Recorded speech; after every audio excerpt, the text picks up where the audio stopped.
মসজিদের মধ্যে বিভিন্ন আনুষ্ঠানিকতার মাধ্যমে কিছু ইবাদত আমরা করে থাকি। তার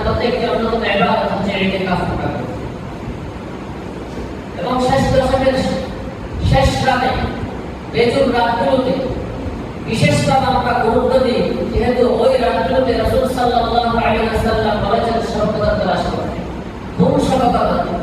যেই সর্বদার মর্যাদা মাহাত্ম্য কোরআন হাকিমে বর্ণনা করেছেন রব্বুল আলামিন, লাইলাতুল কদরি খায়রুম মিন আলফি শাহর, 1000 বছরের চেয়ে শ্রেষ্ঠতম রজনী লাইলাতুল কদর রাত। ওই রাতকে রাসূল সাল্লাল্লাহু আলাইহি ওয়াসাল্লাম তালাশ করতে বলেছেন রমজান মাসের শেষ দশকের মেজুর রাতে। রমজান মাসের শেষ দশকের মেজুর রাতে আমরা বিশেষভাবে একটি ইবাদত করে থাকি, সেই ইবাদত হলো কিয়ামুল লাইল। অন্যান্য মসজিদের নেই এই মসজিদও দীর্ঘদিন ধরে এই আমলটি চলমান। অনেক মুসল্লিরা অধীর আগ্রহ অপেক্ষমান থাকে সেই রাতে ইবাদত করার মাধ্যমে আল্লাহর সন্তুষ্টি লাভ করার জন্য। যেহেতু রাসূল আকরাম সাল্লাল্লাহু আলাইহি ওয়াসাল্লাম একবার মিম্বরে আরোহণ করলেন, সাইদা মিম্বরের আউয়াল প্রথম মিম্বর উঠলেন, তিনি আমিন বললেন। আমিনটা কেন বলেছিলেন?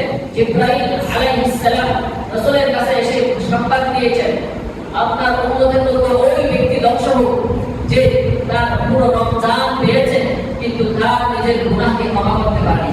নিজের গুনাহ যে ক্ষমা করতে পারলো না রমজান পেয়ে, ওই ব্যক্তি ধ্বংস হোক বলেছেন জিবরাইল। আমিন বলেছেন কে? বিশ্বনবী মুহাম্মদুর রাসূল সাল্লাল্লাহু আলাইহি ওয়াসাল্লাম। দোয়া কবুল না হওয়ার কোনো অবকাশ আছে? কবুল হবে অবশ্যই। দ্বিতীয় মিম্বর উঠলেন, জিবরাইল বলেছেন, আপনার ওই সমস্ত উম্মতরাও ধ্বংস হোক যেই সমস্ত উম্মতরা নিজের বৃদ্ধ বাবা মাকে পেয়েছে, আও আহাদিনা অথবা তাদের একজনকে পেয়েছে কিন্তু বাবা মা সন্তানের প্রতি সন্তুষ্ট হতে পারলো না, সন্তানের আচার আচরণে বাবা মা সন্তুষ্ট নয়, ওই সন্তান ধ্বংস হোক বলেছেন আমিন রাসূল সাল্লাল্লাহু আলাইহি ওয়াসাল্লাম। দ্বিতীয় মিম্বর উঠলেন, জিবরাইল ঘোষণা করলেন, আপনার ওই উম্মতরাও ধ্বংস হোক যেই সমস্ত উম্মারা আপনার নাম শুনেছে কিন্তু আপনার নাম শুনে দরুদ শরীফ পড়ে নাই, আপনার প্রতি দরুদ পড়ে নাই, ওই সমস্ত উম্মতরা ধ্বংস হোক আমিন বলেছেন রাসূল সাল্লাল্লাহু আলাইহি ওয়াসাল্লাম। অতএব এই রমজান আমাদেরকে আল্লাহর দরবারে কান্নাকাটির মাধ্যমে তাওবা ইস্তিগফারের মাধ্যমে নিজেদের গুনাহকে ক্ষমা করতে হবে। শেষ দশকের বেজুর রাতে, শেষ রাতে আমরা কিয়ামুল লাইলের মাধ্যমে আল্লাহর দরবারে কান্নাকাটি করি। শুধু শেষ রাতে নয়, সার্বক্ষণিকভাবে আমাদের ইবাদত পদ্ধতিতে লিপ্ত থাকতে হবে। কোনো ধরনের খারাপ অনৈতিক শরীর বহির্ভূত কাজ যেন আমার মাধ্যমে সংগঠিত না হয়, এদিকে আমাদের খেয়াল রাখতে হবে। দ্বিতীয়, আমার আচরণে চাল চলনে যেন আমার বাবা মা কষ্ট না পায়। যেহেতু বাবা মা কষ্ট পাইলে আল্লাহ কষ্ট পান, রাসূল কষ্ট পান এবং আমার বিরুদ্ধে অভিশাপ হয়েছে, সেজন্য বাবা মা কষ্ট পায় এমন কাজ কোনো সন্তান করতে পারবে না। তৃতীয়, রাসূল সাল্লাল্লাহু আলাইহি ওয়াসাল্লামের নাম শুনলে আমরা দরুদ শরীফ পড়ব। প্রথমবার দরুদ শরীফ পড়া ওয়াজিব, পরবর্তীবারে দরুদ শরীফ পড়া সুন্নাহ। আর প্রত্যেক কাজ যখন আমরা অভ্যাসে পরিণত করব তখন ওই আমলটা আমাদের সহজে চলবে না। আল ইনসানু আবিদুল আদাত, মানুষ হচ্ছে অভ্যাসের দাস। কোন একটা কাজ যদি আপনি অভ্যাসে পরিণত করেন সেটা আপনার অটোমেটিকলি চলে আসবে। কেউ যদি 5 ওয়াক্ত সালাত পড়ার অভ্যাস করে তার থেকে কোনো সালাত চলবে না। সে যত ব্যস্তই থাক না কেন, সে তো তার যত ব্যবসায় ব্যস্ত হতে পারে না, রাজনৈতিক ব্যস্ততা থাকুক না কেন, তার থেকে কোনো নামাজ চলবে না। পক্ষান্তরে যে ব্যক্তি নামাজের আগে সুন্নাহ এবং নফল নামাজের গুরুত্বারোপ করবে, কখনো সহজে ছাড়বে না, তার থেকে কোনো ফরজ চলবে না, কারণ ফরজের আগে সুন্নাহ এবং নফল নামাজ। এই জন্য বলেছিলাম মানুষ অভ্যাসের দাস। রাসূল সাল্লাল্লাহু আলাইহি ওয়াসাল্লামের নাম শুনলে যতবারই শুনুন না কেন দরুদ শরীফ পড়বেন। কেন? রাসূল সাল্লাল্লাহু আলাইহি ওয়াসাল্লাম বলেছেন, মান সাল্লা আলাইহি ওয়াহিদা সাল্লাল্লাহু আলাইহি আশারা, যে ব্যক্তি আমি নবীর উপর একবার দরুদ শরীফ পাঠ করবে আল্লাহ রাব্বুল আলামিন তার উপর 10টি রহমত নাযিল করবেন। সুবহানাল্লাহ।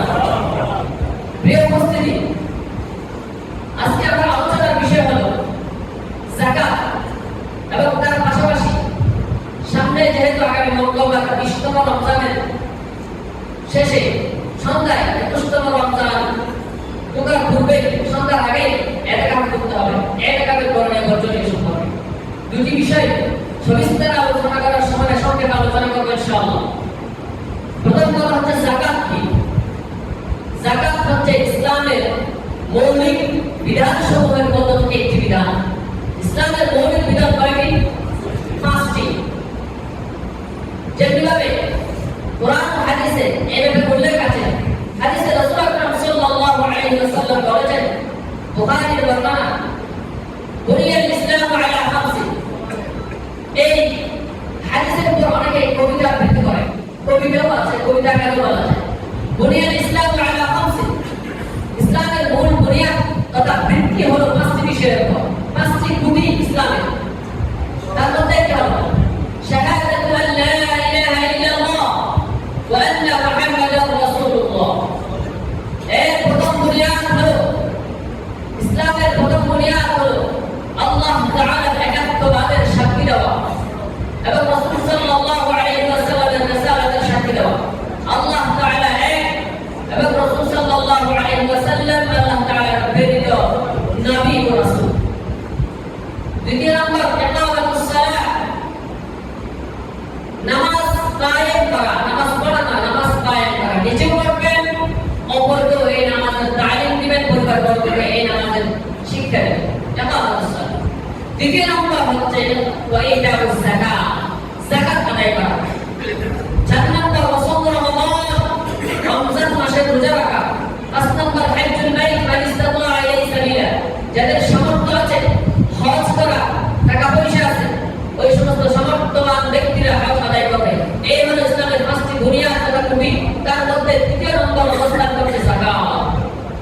যাকাতের বিধান এমন একটি বিধান যেটা আল্লাহ রাব্বুল আলামিন ফরজ করেছেন বান্দার প্রতি। রাসূল সাল্লাল্লাহু আলাইহি ওয়াসাল্লাম যারা যাকাতকে অস্বীকার করেছেন তাদের বিরুদ্ধে যুদ্ধ ঘোষণা করেছেন। আল্লাহ রাসূলের ইন্তেকালের পরে সিদ্দিক আকবর রাদিয়াল্লাহু তাআলা আনহু, যিনি ইসলামের প্রথম খলিফা, যাকাত অস্বীকারীদের বিরুদ্ধে যুদ্ধ করেছেন। যারা যাকাত অস্বীকার করত, রাসূল সাল্লাল্লাহু আলাইহি ওয়াসাল্লামের জীবদ্দশায় যাকাত আদায় করেছিল কিছু সাহাবায়ে কেরাম। ওই সমস্ত সাহাবায়ে কেরামের নামে কিছু মুনাফিক আল্লাহ রাসূলের ইন্তেকালের পরে যাকাত দিতে অস্বীকার করল। রাসূল সাল্লাল্লাহু আলাইহি ওয়াসাল্লাম যেহেতু ইন্তেকাল করল, আমরা যাকাত দিব কেন? এই অস্বীকার করার কারণে আবু বকর সিদ্দিক রাদিয়াল্লাহু তাআলা আনহু, যিনি নরম তবিয়ত, নরম স্বভাবের মানুষ ছিলেন, তিনি ইসলামের ব্যাপারে কঠোর হয়ে গেলেন এবং যুদ্ধ ঘোষণা করলেন। যাকাত যারা অস্বীকার করবে, সকল উলামায়ে কেরাম এবং ফুকাহায়ে কেরামের ঐক্যমতে তারা কাফির হয়ে যাবে। কোরআনে কারীমের এই আয়াত দ্বারা প্রমাণিত, আল্লাযীনা লা ইউতুনা যাকাত ওয়া হুম বিল আখিরাতি হুম কাফিরুন। যারা যাকাত আদায় করে না, যাকাত মানে না, ওয়া হুম বিল আখিরাতি হুম কাফিরুন, পক্ষান্তরে তারা পরকালের প্রতি অবিশ্বাস, পরকালকে বিশ্বাস করে না। যারা যাকাত দেয় তারা পরকাল মানে, যারা পরকাল মানে তারা যাকাত দেয়। পক্ষান্তরে যারা যাকাত দেয় না তারা পরকালকে বিশ্বাস করে না। পরকালের ভয় ভীতি যাদের অন্তরে আছে তারা অবশ্যই যাকাত দেয়। সুতরাং আর যে ব্যক্তিরা, যে সমস্ত লোকেরা যাকাত মানে কিন্তু যাকাত দেয় না, তারা হারাম কাজ করল, তারা কুফরের পর্যায়ে চলে গেল। অতএব যাকাত এই উম্মতের উপর অবধারিত এবং ফরজ। কোরআনের মধ্যে প্রায় 82 জায়গায় নামাজের সাথে সাথে যাকাতের কথা বলা হয়। আল্লাহ রাব্বুল আলামিন বলেছেন, ওয়া আকিমুস সালাতা ওয়া আতুজ যাকাত ওয়ারকাউ মা'আর রাকিঈন। তোমরা নামাজ কায়েম করো, যাকাত আদায় করো এবং রুকুকারীদের সাথে রুকু করো। আল্লাহ রাব্বুল আলামিন এই যাকাত যারা অস্বীকার করে তাদের ব্যাপারে আযাবের ঘোষণা দিয়েছেন। কেবল আল্লাহ রাব্বুল আলামিন বলেছেন, ওয়াল্লাযীনা ইয়াকনিজুনা আয-যাহাবা ওয়াল ফিদ্দাতা ওয়া লা ইউনফিকুনাহা ফী সাবিলিল্লাহ ফাবাশশিরহুম বি'আযাবিন আলীম ইয়াওমা yuhmā 'আলাইহা ফী নারি জাহান্নাম ফাতুক্ওয়া বিহা জিবাহুহুম ওয়া জুনুবুহুম ওয়া যুহুরুহুম হাযা মা কানাসতুম লিআনফুসিকুম ফাযুকূ মা কুনতুম তাকবিজুন। ওয়াল্লাযীনা ইয়াকনিজুনা আয-যাহাবা ওয়াল ফিদ্দাতা, যারা তাদের স্বর্ণ এবং রৌপ্যকে জমা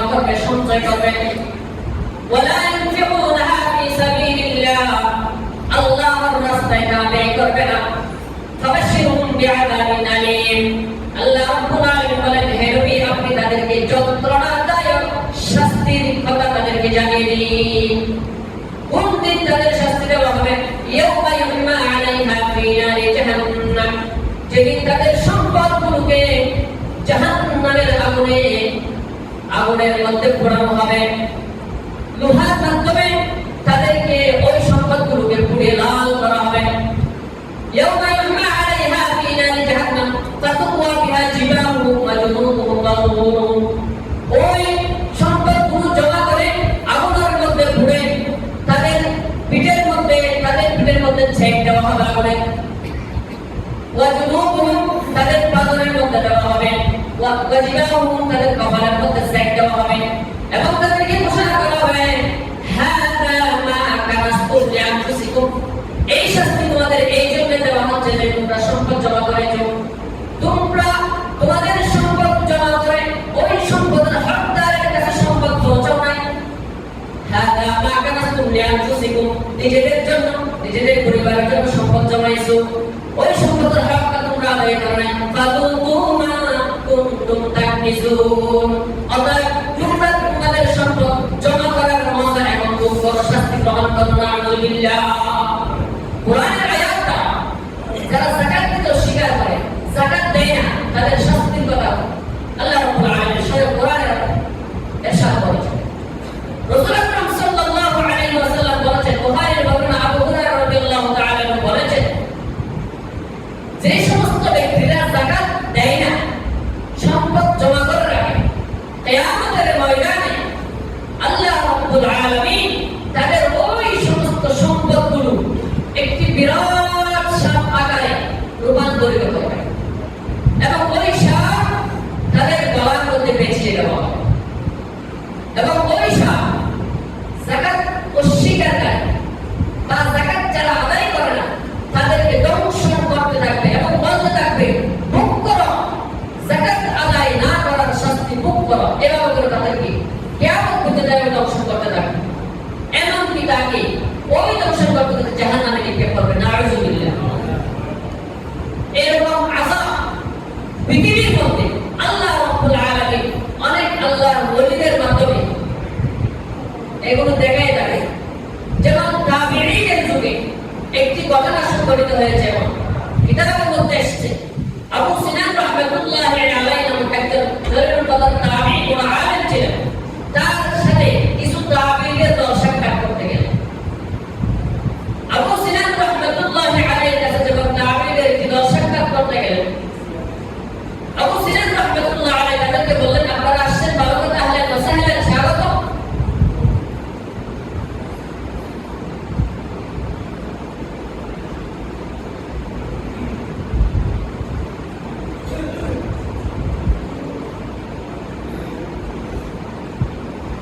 আবু সিনান রাহমাতুল্লাহি আলাইহি তাদেরকে স্বাগত জানালেন এবং বললেন, চলেন, আপনারা আসছেন, আমার পার্শ্ববর্তী একজন মানুষ মারা গেছেন, প্রতিবেশী, আমরা একটু তাকে সান্ত্বনা দিতে যাই।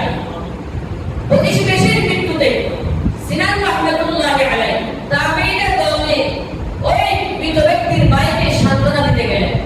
তারা গিয়ে দেখলেন মৃত ব্যক্তির ভাই প্রচুর কান্নাকাটি করছে, তার কান্না কিছুতেই থামানো যাচ্ছে না। আবু সিনান রাহমাতুল্লাহি আলাইহি এবং তার তাবিঈদের সঙ্গী তাদেরকে বললেন, ও আমার ভাই, আপনি এভাবে কান্না করছেন কেন? কুল্লু নাফসিন যায়িকাতুল মউত। আপনি কি জানেন না, প্রত্যেক নফস, প্রত্যেক আত্মা মৃত্যুর স্বাদ গ্রহণ করবে, সবাই মৃত্যুবরণ করবে। আপনার ভাই মারা গেছে, কি হয়েছে, কান্না করেন কেন? একটু থামান আপনার কান্না। আবু সিনান রাহমাতুল্লাহি আলাইহি এই উত্তরে ওই ব্যক্তিটি বলল, যার ভাই মারা গেছে, আমি কিভাবে কান্না থামাবো? আমি আমার ভাইয়ের সেই আযাব থেকে আমি নিজেকে সান্ত্বনা দিতে পারছি না। বলে, কিভাবে আপনি আযাব দেখুন? আপনাকে কি আল্লাহ ভাইয়ের থেকে সংবাদ দিয়েছেন নাকি? বলতে, না, আমার ভাই যখন ইন্তেকাল করেছে, কবরস্থ করে আমার ভাইকে সবাই চলে গেছে। আমি আমার ভাইয়ের কবরের পাশে বসে তালকিন করতে লাগলাম, খোঁজখবর নিতে লাগলাম। আমার ভাইয়ের ভিতর থেকে, কবর থেকে আওয়াজ আসলো, ও গ্রামবাসী, আমার প্রতিবেশীরা, আপনারা সবাই তো আমাকে কবরে রেখে চলে গেলেন। কিন্তু আমি যেহেতু কঠিন আযাব ভোগ করতেছি, সহ্য করতে পারছি না। আমি যে নামাজ পড়তাম, আমি তো রোজা রাখতাম, ভালো কাজগুলো করতাম, তা সত্ত্বেও কেন আমাকে এত আযাব দেওয়া হচ্ছে? এই সংবাদ যখন আমি নিজে পেলাম, আমি আমার ভাইয়ের খবর প্রমাণ করতে উদ্যত বোধ করলাম। আমি আমার ভাইয়ের খবর বললাম, ভিতরে গিয়ে দেখলাম আমার ভাইয়ের গলার মধ্যে একটি শিকল, আগুনের শিকল বানানো হয়েছে এবং তাকে শাস্তি দেওয়া হচ্ছে। আমি আমার ভাইয়ের শাস্তি দেখে নিজেকে সান্ত্বনা দিতে পারলাম না, সহ্য করতে পারি নাই। আমি শিকলটা টান দিতে উদ্যত করলাম এবং টান দিতে গিয়ে আমার হাতের মধ্যে এমন ভাবে আগুনের চেক লাগছে, হাত সব ঘুরে গেছে। পরক্ষণে আমি মাটি চাপা দিয়ে ওখান থেকে চলে আসলাম এবং আমি আমার ভাইয়ের এই কান্না দেখে কিভাবে নিজেকে সান্ত্বনা দিতে পারি। আবু সিনান রাহমাতুল্লাহি আলাইহি, মুহাম্মদ বিন ইউসুফ রাহমাতুল্লাহি আলাইহি জিজ্ঞেস করলেন, কি কারণে তার এত আযাব হচ্ছে?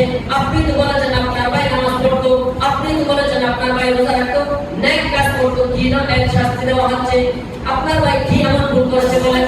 বলে আমার ভাই দিনের সমস্ত কাজ করতো কিন্তু একটি কাজ করতো না, সে যাকাত দিতেও স্বীকার করতো না। আলহামদুলিল্লাহ, তাবিঈদের যুগে যাকাত আদায় না করার শাস্তি আবু সিনান রাহমাতুল্লাহ আলাইহি এই সূত্র থেকে আমরা পেয়েছি। যাকাত আদায় না করার কারণে কবরের মধ্যে শাস্তি হয়, যেই শাস্তি আল্লাহ রাব্বুল কোরআনে বলেছেন আগুন দ্বারা তাকে ওই শাস্তি দেওয়া হবে, তার কপালে, তার বাজারে, তার পিঠের মধ্যে ছেদ দেওয়া হবে। বিদায় এই যাকাত আমরা দেব। আজকে আরো একটি ঘোষণা আছে, সেহেতু আমরা সংক্ষিপ্ত আকারে শেষ করব। যাকাত কাদেরকে দেব? যাকাতের কাজ কোরআনে হাকিমে আটটি কাজ বর্ণনা করা হয়েছে।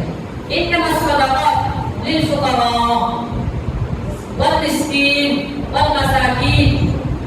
যাকাত হচ্ছে কেবল ফকিরদের জন্য, ওয়াল মাসাকিন মিসকিনদের জন্য, ওয়াল মুআল্লাফাতি কুলুবুহুম। মুআল্লাফ কুলুব বলতে সমস্ত বেদিন মানুষ যাদেরকে দ্বীনের প্রতি আকৃষ্ট করার জন্য উদ্বুদ্ধ করা হয়, তাদেরকে যাকাত দেওয়া হয়। ওয়াফির রিকাব, দাস মুক্তির জন্য, ওয়াল গানিমিন, ঋণ ব্যক্তিদের জন্য, ঋণগ্রস্ত ব্যক্তি ঋণ থেকে মুক্ত হতে পারছে না, কষ্টে জীবন যাপন করছে, তাদেরকে যাকাত দেওয়া যায়। ইবনাস সাবিল, আল্লাহর রাস্তায় যারা মুসাফির এবং যারা ফি সাবিলিল্লাহ আই জাহিদু ফি সাবিলিল্লাহ, যারা আল্লাহর রাস্তায় জিহাদ করে মুজাহিদদেরকে যাকাত দেওয়া যায়। এখন ইবনাস সাবিল থেকে কার উদ্দেশ্য? ইবনাস সাবিল থেকে মুসাফির উদ্দেশ্য, আর আল্লাহর রাস্তায় মুজাহিদ বলতে এখানে যারা দ্বীন ইলম তলব করে তাদেরকে বোঝানো হয়েছে। কেন? যারা কোরআন হাদিস শিখার জন্য চেষ্টা করে কিন্তু সামর্থ্য নাই। যেমন মাদ্রাসা, এতিম ফার্ম জায়গা আছে, শুধু মাদ্রাসা বানানোর জন্য যাকাত দেওয়া যায় না, মাদ্রাসা বিল্ডিং করার জন্য যাকাত দেওয়া যায় না, মসজিদ নির্মাণের জন্য যাকাত দেওয়া যায় না, ব্রিজ কালভার্ট রাস্তা বানানোর জন্য যাকাত দেওয়া যায় না। যাকাত, এটা যাকাতের সংজ্ঞা হচ্ছে ইয়া তামলিকুল মালি লিল ফাকিরিল মুসলিমি বিগাইরি ইওয়াজিন গায়রু হাশিমিন ওয়ালা মাওলাহু। রাসূলের বংশ হাশিম বংশ হতে পারবে না, তাদের দাস হতে পারবে না, এবং কোন ফকির মুসলিমকে মালের মালিক বানাইতে হবে। সুতরাং মসজিদ এবং মাদ্রাসা বানানোর জন্য যাকাত দেওয়া যাবে না। মসজিদে মাদ্রাসায় মিসকিন এবং এতিমদেরকে দেওয়ার জন্য দেওয়া যাবে।